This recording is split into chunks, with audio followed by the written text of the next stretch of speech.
출근길 하나님 말씀과 동행하는 출동 큐티의 김유선 목사입니다.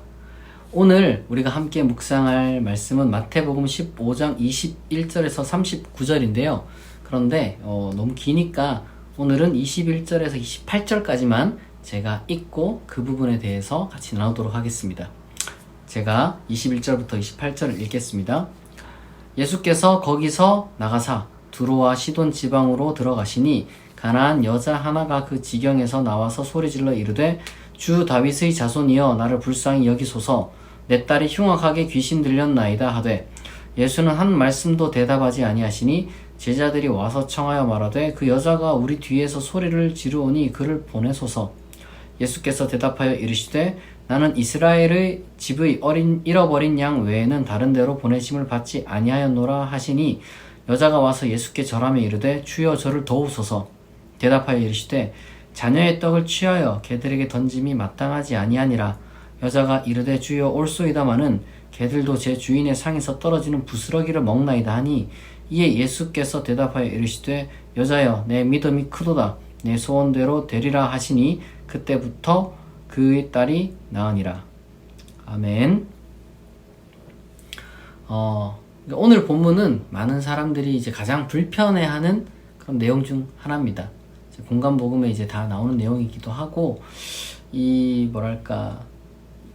예수님이 너무 좀 매정하다고 해야 될까? 어떻게 보면 좀 비인간적이라고 이제 하는 그런 모습을 좀 보일 수가 있죠. 사람들이 이걸 통해서 예수님의 인격에 대해서 과연 이게 너무 좀 삐딱한 사람이 아닌가 이제 이렇게 생각할 수가 있는데, 사실 성경이라는 것이 예수님이 이제 하나님 됨, 그 다음에 완전한 인간임을 이제 보여주려는 그런 노력이 있는데, 일부러 왜 이런 장면을 넣었을까? 그걸 생각해야 돼요.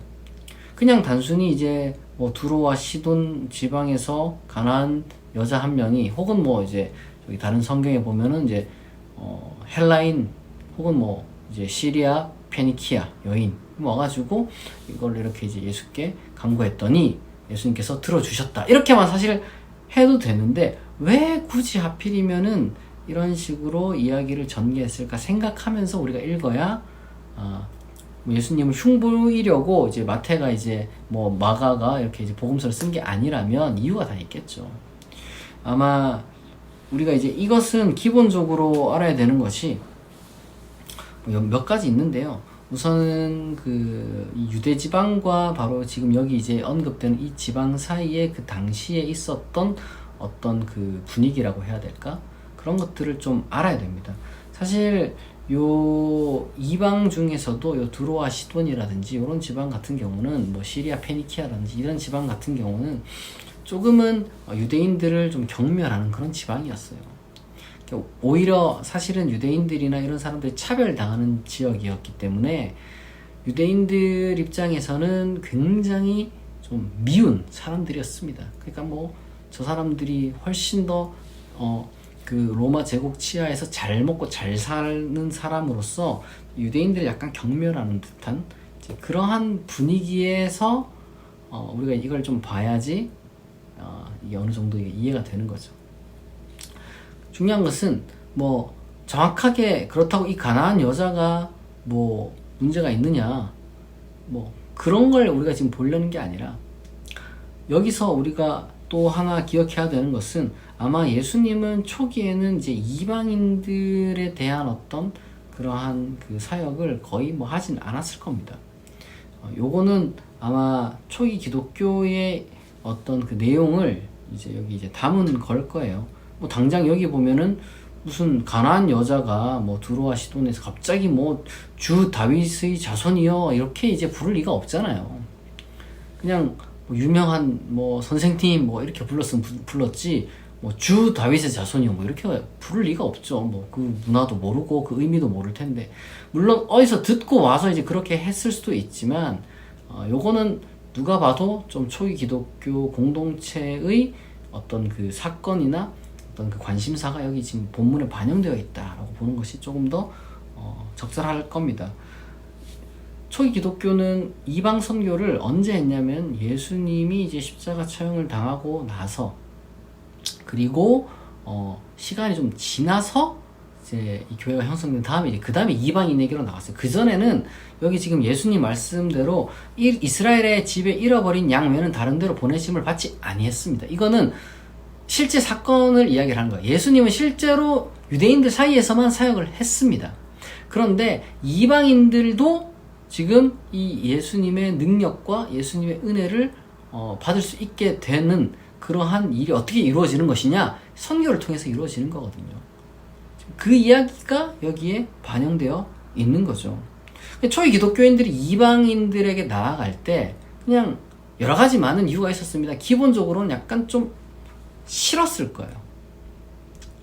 우리 민족을 짓밟는 저 이방인들이 너무 싫었을 거예요. 그러니까 유대인들이 그냥 폐쇄적인 게 아니라 단순히 선민사상 때문에 뭐 그런 게 아니라 실제로 주변에 다 자신들을 어떻게 보면은 지금 이렇게 막 경멸하고 있는 그러한 지금 어떤 그 굉장히 좀 어떻게 보면 좀 따돌림 당한다고 해야 될까? 표현이 좀 어렵긴 한데 그런 상황 속에서 이 구원을 굳이 뭐 저렇게 이방인들한테까지 그러니까 이제 해야 되느냐 이런 불만이 있었겠죠.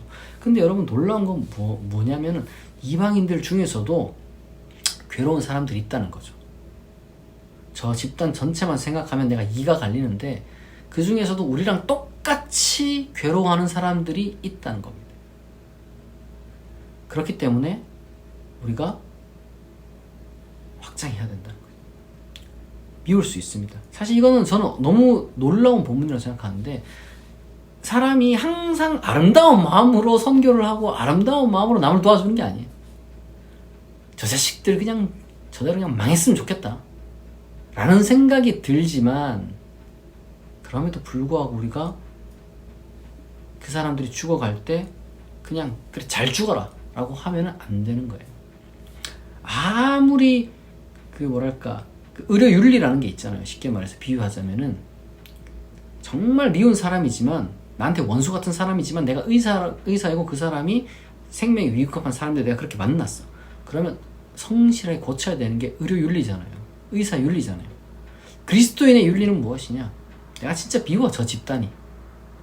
그러나 영원히 미워해야 할 집단 같은 건 없습니다. 내가 영원히 차별해야 될 그런 어떤 계층 같은 건 없어요. 내가 밉고 싫지만 근데 그 사람이 구원이 필요한 사람이면 우리가 복음을 전해야 되는 겁니다. 예전에는 왜 민족주의 같은 게 좀 강해가지고 특정 민족들이 정말 마음에 안 들었죠. 그런 사람들은 싹 다 그냥 민족적으로 그냥 말살당했으면 좋겠다. 이런 민족주의적인 어떤 성향 강한 사람들은 그런 생각을 했을 거예요. 또 이념적인 또 대결이 있는 사람들은 나랑 다른 이념을 가진 사람들은 그냥 싹 다 망했으면 좋겠다. 저런 이념은 다 지옥 갈 이념들이야. 이렇게 또 이제 이념 대결을 했고 뭐 그 외에도 이게 거시적인 차원이나 아니면 미시적인 차원에서 그런 자꾸 이런 갈등이 좀 많아지고 있는데 여러분 뭐 그런 갈등 자체가 100% 해소될 수는 없겠죠. 그러니까 이제 여기 보면은 미운 거야. 그냥 막 무시하고 싶고 근데 간절하게 어떤 여러분 그러한 호소하는 사람들의 목소리가 들리는데 그걸 외면하는 거는 예수님의 태도도 교회의 태도도 아니었다는 겁니다.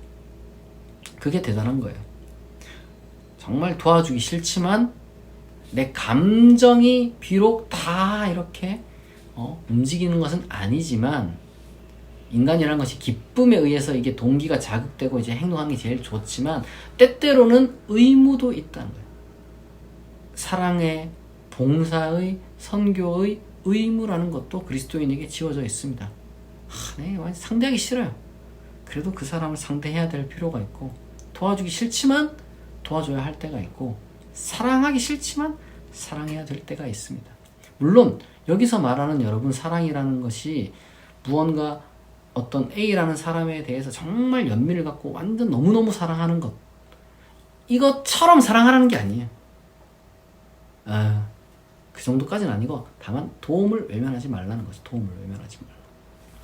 동시에 뭐 지금 이 이야기는 이방인들 가운데서도 믿음이 있으면은 어떤 그 소위 말해서 혈통을 벗어난다, 민족을 벗어난다는 굉장히 기본적인 또한 그 초기 기독교의 분위기도 여기 깔려 있는 건 사실입니다. 왜냐하면 유대교와 기독교와 가장 큰 차이는 바로 그런 민족성을 뛰어넘는 데 있다는 거예요. 그러니까 보편성을 지향하는 데 있기 때문에 이제 기독교가 유대교와 초창기에 이제 극명하게 구별될 수 있었습니다. 똑같이 둘 다 유대인으로부터 시작을 한 건 맞으니까. 중요한 것은 우리가 바로 그런 어떤 그 보편적인 마음을 가지고 있어야 됩니다. 이념이 다를 수도 있고 뭐 또 민족이 다를 수도 있고 뭐 다른 게 또 다를 수도 있지만 요즘은 뭐 그 계층, 그러니까 뭐 빈부라든지 아니면 정치적인 어떤 그 당파라든지 이런 것들이 좀 차이가 나면은 너무 좀 지나치게 이게 뭐 상대를 악마화하는 경향이 있어요. 여러분 뭐 그걸 100%다 우리가 씻어낼 수는 없지만, 왜냐하면 내가 이제 뭐 A라는 어떤 그 성향을 가진 사람인데 이제 완전히 또 B를 사랑한다고 해서 내가 B가 돼야 된다, 이게 사랑이 아니니까. 비록 나는 A이고 그 사람도 여전히 B로 남아 있겠지만, 그러나 정말 그 사람이 위급할 때, 죽어갈 때, 또 부당한 일을 당할 때, 도움이 필요할 때 정말 저주하고 외면하는 것이 아니라 도와주고 그래도 살리려고 노력하는 것이 그리스도인의 자세입니다. 여러분 살다 보면 이런 일들이 분명히 있을 거예요. 그럴 때마다 감정적으로 힘들 수 있습니다. 그러나 꼭 감정을 다 이렇게 이제 뭐랄까 그렇게 하라는 건 아니라, 그 사람이 도움을 요청할 때 우리는 도울 수 있어야 한다. 그리고 누가 압니까? 그 도움을 받아서 그 사람이 정말 또 변화된, 좋은 의미로, 그러니까 단순히 이제 성향을 바꿨다 이런 게 아니라 그 사람이 정말 내가 예상치 못했던 것보다 훨씬 더 좋은 의미로 그 사람이 변화가 될지 모르는 일이죠. 사랑이 정말 사람을 만든다는 거 여러분 잘 기억하시고, 이 본문을 여러분들이 잘 묵상하고 여러분들의 삶에 잘 적용하기를 바랍니다. 기도하겠습니다. 하나님 아버지, 오늘 본문 말씀을 통해서 우리가 어떻게 사랑해야 하는지 배웠습니다. 우리가 비록 내키지 않는 경우가 있다 할지라도 우리가 해야 되는 일이라면 우리가 할 수 있게 우리를 붙들어 주시옵소서. 상대방의 괴로움을 우리가 외면하는 자 되지 않게 하시고, 내가 미워하는 자의 파멸을 내가 즐기는 자가 되지 않는 그런 사람이 되게 하시고, 그가 만약에 누군가가 나에게 손을 내밀 때 하나님, 내가 할 수 있다면, 내가 능히 할 수 있다면 예수님과 초기 기독교로 본받아서 또한 그 일을 하게 하옵소서. 우리의 그 모든 결단에 하나님께서 복을 내려주시고 우리로 하여금 또한 더 훌륭한 삶을 우리가 정말 살아갈 수 있도록 아버지께서 인도하여 주실 줄 믿사오며 감사드리며 예수님의 이름으로 기도합니다. 아멘. 여러분 오늘 하루도 하나님께서 주시는 힘과 능력으로 정말 잘 감당하시길 바라고 보람찬 하루가 되시길 바랍니다. 좋은 일 가득하고 정말 형통할 수 있기를 또한 축복합니다.